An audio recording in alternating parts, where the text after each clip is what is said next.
Hey guys, Mr. Bowman here. We're trying out the webcam view in addition to our normal screen today. And today's learning objective, on the left, we are learning to apply BEDMAS with positive and negative integers. So the last couple of videos we looked at, we studied positive and negative integers. We know how to add and multiply and divide and subtract with them. And today we're going to expand our knowledge. How does this all work with BEDMAS with more complicated questions? So what we're going to do is I'm going to start writing on our screen now, and I'm going to write in big letters BEDMAS. So before we can apply BEDMAS, let's quickly revise and recap what BEDMAS is. The B stands for brackets, and they could look like that. So there will be some math kind of hidden within a bracket. The X stands for exponents, and they are something with a power, x squared. Anything with a square on it might be a cube, might be something else as well. The D, that stands for division. An example could be 7 divided by 2. The M, that stands for multiplication. The A, well, that's addition. We all know about that. And finally, S, subtraction. So those are our 6 elements of BEDMAS. And what I'm going to do is I'm actually going to put some square brackets around multiplication and division, and another set of square brackets around addition and subtraction. And that's because we don't really prioritize either of them above the other one, because there's a lot of similarities between them. So we can just do that maths in order as it appears within our worksheets or our questions. Okay, so we've got our worksheet that we're doing online. It's also in the description below if we need other copies of it. And let's get into some examples. So question 1, let's try 3 times 4 plus 1. So a very simple question to get us started with. Another way to write that is 3 and then in brackets 4 plus 1. So what we've done there is we've gotten rid of that multiplication sign. Okay, so following our BEDMAS rules, the first thing we need to do is brackets, and we can see some brackets in our work, so let's do those brackets first.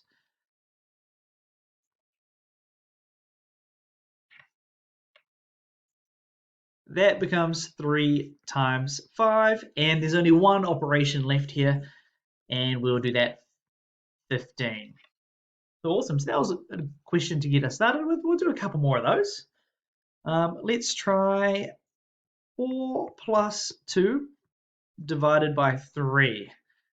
So this question is a bit tricky because there is an invisible set of brackets that we need to add in. So when we are dividing, we just got to remember that division, there's always an invisible set of brackets up the top there. So we've got to do our BEDMAS first. The first step is, well, we've got some brackets, so let's get rid of those brackets. So that top becomes 6 divided by 3. And then we can just finish up that 6 divided by 3, that comes to 2. And let's try one more example. Let's do something a bit trickier with maybe 3 steps. Let's do 4 plus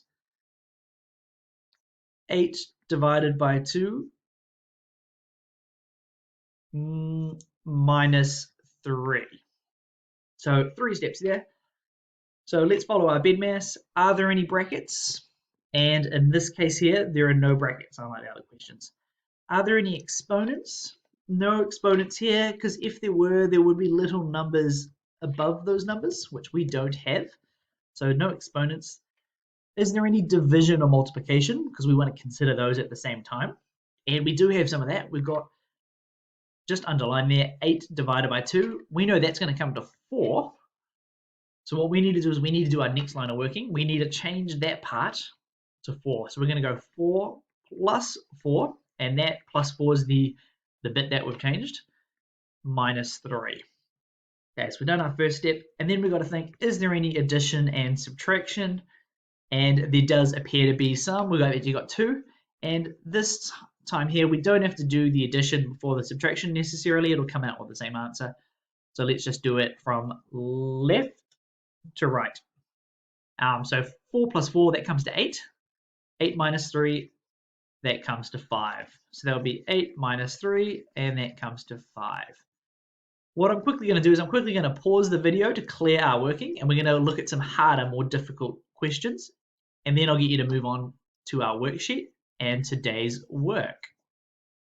Okay guys, I'm back. I've cleared our work as we can see. Let's get into some harder questions, and I'm now going to start including some negative numbers.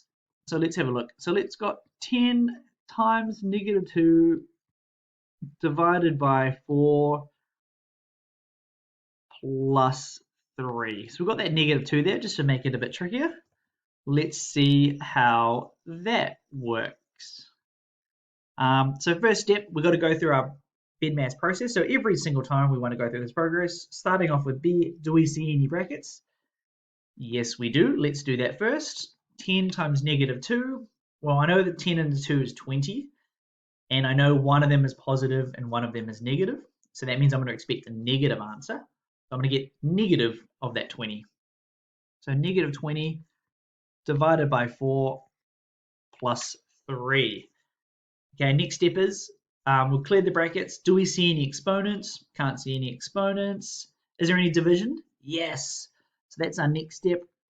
We got that negative 20 divided by 4. So we know that 20 divided by 4 is 5. But we've got that negative number. So negative 20, positive 4. That means we're going to expect a negative answer. So that actually is negative 5 plus 3. And we can do that final step, negative 5 plus 3, that's going to become negative 2. And our last example, it's going to be a big tricky one. It's going to have some powers as well. So let's do 2 squared plus, and I'm going to put square brackets because sometimes we have 2 lots of brackets within our answer, times 2 plus negative 4. So this is a tricky question. There's a lot to it, but let's get into it. So first step is we have to do the brackets. And within our bracket, BEDMAS also applies. So it's kind of like Inception. It's BEDMAS within BEDMAS, like a dream within a dream. So let's do that first. So we can start with that 2 squared, 2 times 2. That's going to come to 4. And then we've got to start off with the negative 3 squared, and I'm just going to write it down separately. Negative 3 squared means negative 3 times negative 3. And that 2 negative numbers multiplying each other is going to become positive. So 3 times 3, that's going to get us to 9. I'm going to write down 9. And we're going to write the times 2 and the plus negative 4 because we haven't changed those yet. We're then going to finish off our brackets. So 4 plus 13. So 4 plus 9, that comes to 13. That's going to be times 2, and then we're going to add negative 4 to that. We then got addition and multiplication. We've got to figure out which one do we want to do first. So we'll have a look at our list. It's not a bracket, not an exponent, not a division, multiplication, but we do have one of those. So let's do that first. So that's 13 times 2. That gets us to 26. And then we're going to plus our negative 4. And finally, we've only got one operation left, so we'll do that by itself. 26 plus minus 4. That's the same as 26 minus 4, because when you are adding a negative number, that's the same as subtracting. And 26 minus 4 gets us to our final answer of 22. So that last one is really, really tricky. It's a bit of an extension question. But if you are getting it as we're chatting about it, really, really well done. Let's crack into some questions now.